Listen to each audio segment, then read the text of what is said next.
মধ্যপ্রাচ্য সংঘাত রূপ নিয়েছে যুদ্ধে।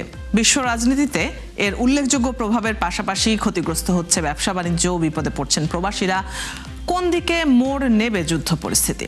কথা বলবো এসব নিয়েই। সহকর্মীদের কাছ থেকে আমরা জানবো সেখানকার খবরাখবরগুলো। আমাদের সাথে আজকে যুক্ত হচ্ছেন অধ্যাপক AKM মতিনুর রহমান, যিনি একজন আন্তর্জাতিক সম্পর্ক বিশ্লেষক। তার সাথে তো কথা হবেই, পাশাপাশি আমাদের সাথে সৌদি আরব থেকে সহকর্মী মাসুদ রানা এবং কুয়েত থেকে আরেক সহকর্মী সাদেক রিপনও যুক্ত হবেন। চলে যাচ্ছি তাদের কাছে। স্বাগত জানাচ্ছি সংবাদ যোগে। আমি শুরুতেই একটু সৌদি আরবের খবর জেনে নিতে চাই। মাসুদ রানা, জানাবেন সেখানকার পরিস্থিতি। মানে হামলার পাশাপাশি আমরা বিশ্বব্যাপী দেখছি ফ্লাইটগুলো ক্যান্সেল হচ্ছে, প্রবাসীরা ক্ষতিগ্রস্ত হচ্ছেন। তো সৌদি আরবের পরিস্থিতি আপনার কাছ থেকে জানবো। Thank you Rubaira. আসলে আমরা এই পর্যন্ত বিভিন্ন মিডিয়ার মাধ্যমে যেটা জানি সেটা হলো রিয়াদ থেকে 450 কিলোমিটার দূরে রুবাইরা, রিয়াদ থেকে 450 কিলোমিটার দূরে আরামকোর একটি তেলঘাটিতে দুটি মিসাইল হামলা হয়েছে। এটা আমরা বিভিন্ন গণমাধ্যম থেকে জানতে পারলাম। কিন্তু আপনি জানেন এই দেশের কিছু আইনি বাধ্যকতার কারণে আমরা কোনো নিউজ কভারেজ করতে পারি না। তারপরেও আমরা যেটুকু জানার দরকার সেটা জানার চেষ্টা করেছি। সেখানে আমাদের যে বাংলাদেশি ভাইয়েরা আছে তারা এখন পর্যন্ত সবাই সুস্থ আছে, কোনো সমস্যা হয়নি এবং সবাই ভালো আছে। আর আপনি আরেকটা বিষয় জানতে চেয়েছেন, সেটা হচ্ছে মিডল ইস্টের ফ্লাইটগুলোর বিষয়। মিডল ইস্টের ফ্লাইট যেটা সৌদি আরবের এখন পর্যন্ত সৌদি এয়ারলাইন্স, বাংলাদেশ এয়ারলাইন্স, এই দুইটি বিমান সংস্থা এখন পর্যন্ত তাদের ফ্লাইটগুলো তারা অব্যাহত রেখেছেন এবং তারা এখন পর্যন্ত আমাদেরকে যেটা জানিয়েছেন তাদের শিডিউল অনুযায়ী ফ্লাইটগুলো চলবে। আর বিস্তারিত যদি জানার দরকার হয় তাহলে পরবর্তীতে তারা আমাদেরকে আপডেট দিবে। মাসুদ রানা, ধন্যবাদ। আপনার কাছ থেকে সৌদি আরবের খবর জানছিলাম। এবারে চলে যাব কুয়েতে। সাদেক রিপন, কুয়েতে মার্কিন ঘাঁটিতে ইরানের হামলার দুটো বড় ঘটনা একদিনেই ঘটেছে। তো এখন পর্যন্ত পরিস্থিতি কি দেখছেন সেখানে? কতটা সামাল দিতে পেরেছে কুয়েত, এবং সেখানে খামেনিকে নিহতের প্রতিবাদে কোনো ধরনের বিক্ষোভ হয়েছে কিনা? একসাথে ফ্লাইট বাতিলের খবরগুলোও জানাবেন। ধন্যবাদ আপনাকে। আজকে দুপুরের দিকে আমেরিকার যে ঘাঁটি আছে ওই ঘাঁটিতে হামলা হয়েছে। তো এখানে আবার কিছুক্ষণ পর পর সতর্ক সাইরেন দেওয়া হচ্ছে যাতে প্রবাসীরা বা স্থানীয় নিরাপদ স্থানে থাকেন এবং দূরত্বে থাকেন। তো এগুলো সাইরেন গুলো দিতেছে। আবার কিন্তু কিছুক্ষণ পর পরে আবার এই যে বোমা হামলা যে প্রতিহত করতেছে কুয়েতের যে বিমান বাহিনী বা প্রতিরক্ষা মন্ত্রণালয়ের পক্ষ থেকে তারা বিবৃতি দিচ্ছে যে তারা তাদের সম্পূর্ণ প্রস্তুতি আছে, তারা সবকিছু প্রতিহত করতেছে। তো তাদের প্রবাসী এবং দেশের জনগণদেরকে আতঙ্কিত না হওয়ার জন্য পরামর্শ দিতেছে। এবং এর পাশাপাশি কুয়েতের স্বরাষ্ট্র মন্ত্রণালয় থেকে বারবার একটা জিনিস বলা হচ্ছে, যাতে এখানে যে হামলার যে গুলো প্রতিহত হচ্ছে বা হামলা হচ্ছে, এই হামলার অনেকে আমরা দেখছি অনেক প্রবাসী এগুলো ছবি তুলতেছেন, ভিডিও করতেছেন, অনেকে লাইভ করতেছেন। তো যাতে কেউ ছবি না তোলেন, ভিডিও না করেন, যদি করেন, যদি করলে তাদেরকে কুয়েতের স্থানীয় আইন অনুযায়ী 3 বছরের জেল হতে পারে বা দেশে ডিপোর্ট করে দিতে পারে। তো এই জন্য প্রবাসীদেরকে বারবার সতর্ক করা হচ্ছে যাতে সোশ্যাল মিডিয়ার মধ্যে কোনো কিছু পোস্ট বা শেয়ার, কমেন্টস, মন্তব্য না করার জন্য। গতকাল রাত্রে থেকে বোমা শব্দ, বিকট শব্দ হইতেছে। আবার আজকে দিনও একাধিকবার হয়েছে। তো যার কারণে আসলে যত দিন ঘনিয়ে আসছে, তত লম্বা হচ্ছে, তত প্রবাসীদের মধ্যে আতঙ্ক বা উদ্বেগ, উৎকণ্ঠা বাড়ছে। আসলে কি হচ্ছে, কি হতে যাচ্ছে। আর এর মাঝে এরপরে আবার যারা টিকিট করেছেন, যাদের যাওয়ার কথা ছিল গতকালকের আগে বা আজকে, তো তাদের ফ্লাইট ডিলে হয়েছে। তারাও একটা উদ্বেগের মধ্যে আছে, তারা আবার কিভাবে যাবেন। তো যেহেতু এয়ারলাইন্স গুলো থেকে বলা হয়েছে যে যখনই পরিস্থিতি স্বাভাবিক হবে, প্রবাসীরা নির্দিষ্ট সময়ের মধ্যে তাদের রিশিডিউল করতে পারবে কোনো ধরনের আর্থিক লেনদেন ছাড়া, বিনামূল্যে ফ্রিতে রিশিডিউল করার সুযোগ পাবেন। তো এর পাশাপাশি আসলে এখানে বাস জামিয়াগুলোতে যেখানে যে দৈনন্দিন জিনিসপত্র, খাবার দাবার, ওইসব মার্কেট গুলোতে ভিড় দেখা যাচ্ছে প্রবাসীদের। অন্যান্য শপিং মহলগুলোতে তেমন ভিড় নেই প্রবাসীদের। জি, সাদেক রিপন, আপনার কাছ থেকে আমরা কুয়েতের খবর জানছিলাম। আপনাদের দুজনকেই ধন্যবাদ আমাদের সাথে যুক্ত হয়ে সবশেষ খবরগুলো জানিয়ে দেওয়ার জন্য। এখন আমি চলে যেতে চাই আন্তর্জাতিক সম্পর্ক বিশ্লেষক অধ্যাপক AKM মতিনুর রহমানের কাছে। যুদ্ধ পরিস্থিতি কোন দিকে মোড় নিচ্ছে, কেমনটা দেখছেন, এবং কত লম্বা সময় ধরে এই সংঘাত চলার আশঙ্কা করছেন? ধন্যবাদ রুবাইরা আপনাকে। আমার মনে হয় যে যুদ্ধ পরিস্থিতি এখন যে অবস্থায় আছে, এটি খুব বেশি দিন পর্যন্ত যে কন্টিনিউ করবে আমার কাছে মনে হয় না। কারণ ইরান এবং যুক্তরাষ্ট্র এবং ইসরায়েল যে পরিমাণে তাদের যে ক্ষেপণাস্ত্র এবং মারণাস্ত্র এটি টিকে রাখা কষ্টকর হবে। নিঃসন্দেহে একটি আন্তর্জাতিক ঘটনা, এটি কেন ঘটলো সেটা একটা প্রশ্ন কিন্তু আমার মনে চলে আসে।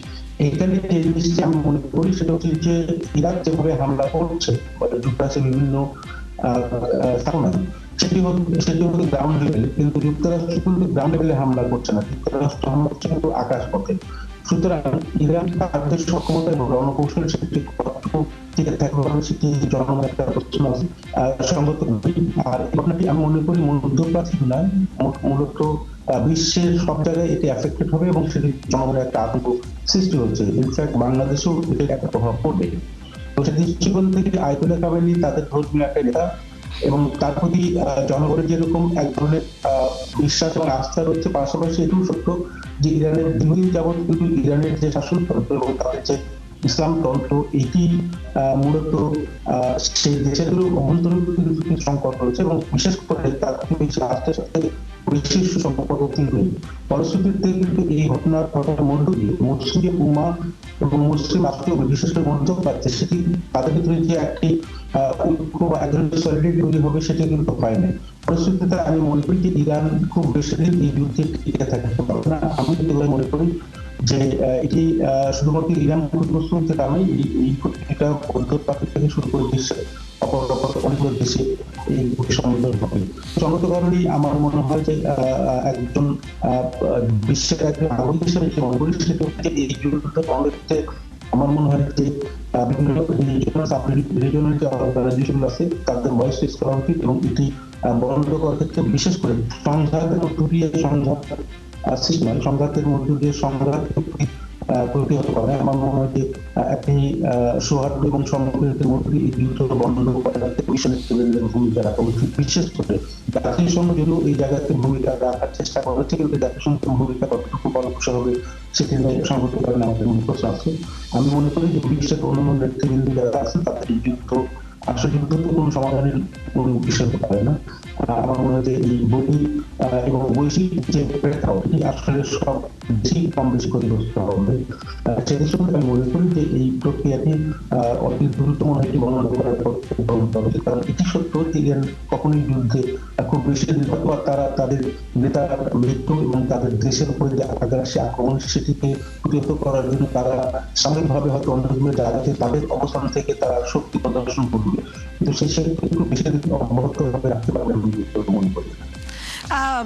বিশ্ব রাজনীতিতে একটা উল্লেখযোগ্য প্রভাব তো এটার থাকবেই। মানে যে কোনো যুদ্ধ পরিস্থিতিতে আমরা যেটা দেখি যে যখন একটা দেশের সাথে আর একটা দেশ সংঘাতে জড়িয়ে যায় তখন সেটা আশপাশের দেশগুলো এবং যেই সব দেশের সাথে তাদের বাণিজ্যিক সম্পর্ক আছে, কূটনৈতিক সম্পর্ক আছে, তাদের মধ্যে একটা নেতিবাচক প্রভাব তো থাকেই।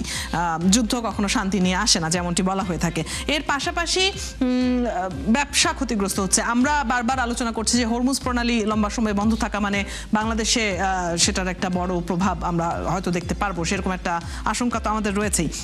প্রবাসীরা বিপদে পড়ছেন। এই সব কিছু মিলেই একটু আপনার মন্তব্য জানতে চাই যে কেমন দেখছেন এই পরিস্থিতিগুলো।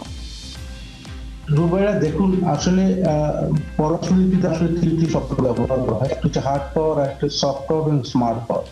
যখন কোনো পরাশক্তি কোনো অন্য একটা দেশে আক্রমণ করে, তখন সেটা হাত পাওয়ারটাই প্রয়োগ করার চেষ্টা করবে।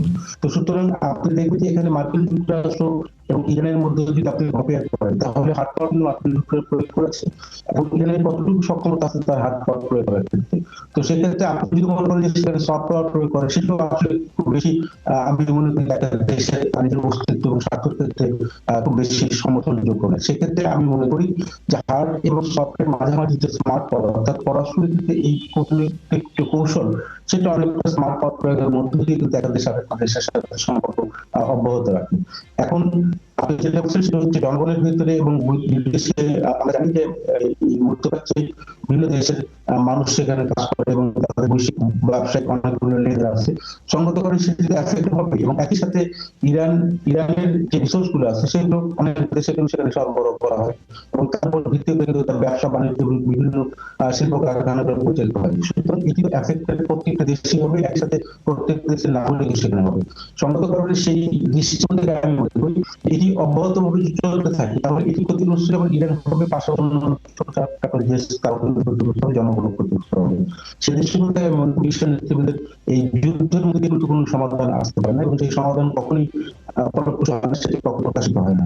সেই দৃষ্টিকোণ থেকে আমি মনে করি যে এই বৈশ্বিক প্রেক্ষাপটে বর্তমানে এই বিষয়টা আমরা কিছুদিন আগে যে করোনা ধকল নিয়েছে, এবং তার বিশ্ব এখনো খুব বেশি কাটিয়ে উঠতে পারে। বিশেষ করে আমি করি যে মার্কিন যুক্তরাষ্ট্রের ভিতরেও কিন্তু অর্থনৈতিক সংকট হচ্ছে। একটা দেশ যখন আরেকটা দেশের সাথে যুদ্ধে লিপ্ত হয়, তার বিষয়গুলো বিবেচনা করতে হয়।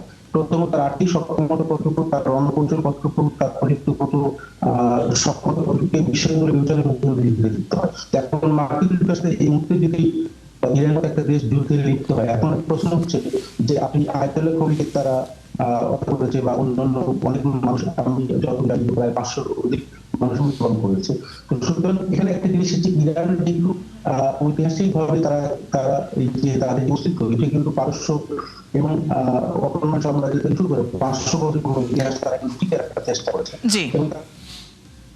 কিন্তু পাশাপাশি এটাও বিবেচনা করতে হবে যে আপনি আজকে এই 2026 সালের প্রেক্ষাপট বিবেচনা করে আমার মনে হয় যে সেই পুরোনো ইতিহাসকে যদি ধরে রেখে তারা যুদ্ধে লিপ্ত ক্রমান্বয়ে হতে থাকে, তাহলে আমি মনে করি যে প্রতিবেশী রাষ্ট্রগুলো তাদের সাথে তাদের সম্পর্ক বেশি যে অব্যাহত ভাবে আসছে, এবং এর অভ্যন্তরেও কিন্তু একটা সম্পর্ক হচ্ছে, যার ফলশ্রুতিতে মার্কিন যুক্তরাষ্ট্র এখানে চেষ্টা করছে যে একটা রেজিম চেঞ্জ করে নতুন তাদের মতো করে সরকার পরিচালনা করা। আপনারা জানেন যে কিছুদিন আগে ভেনেজুয়েলার প্রেসিডেন্টকে তারা ওখান থেকে উঠিয়ে নিয়ে আসছে। সুতরাং সেটি নিয়ে বিশ্ব নেতৃবৃন্দ খুব বেশি সোচ্চার হয়ে তারা কিন্তু আমি সেই দৃষ্টিকোণে মনে করি যে যেহেতু মার্কিন যুক্তরাষ্ট্র অব্যাহতভাবে তার আগ্রাসী পরিকল্পনাগুলো গ্রহণ করছে, এবং সেই দৃষ্টিকোণকে আমি মনে করি যে আমাদের ছোট ছোট রাষ্ট্রগুলো সেটি যদি যুদ্ধে লিপ্ত হয়ে যায়, তাহলে কিন্তু নতুন করে আরেকটা বিষয়টাকে ঘাটিতে হবে, সেটি কখনো সমাধান হতে পারে। সেই দৃষ্টিকোণ থেকে আমি মনে করি যে অলরেডি বিশেষ করে বিশ্ব প্রেক্ষাপটের নেতৃত্ব যারা আছে তাদেরকে একটা ভয়েস রেজ করা,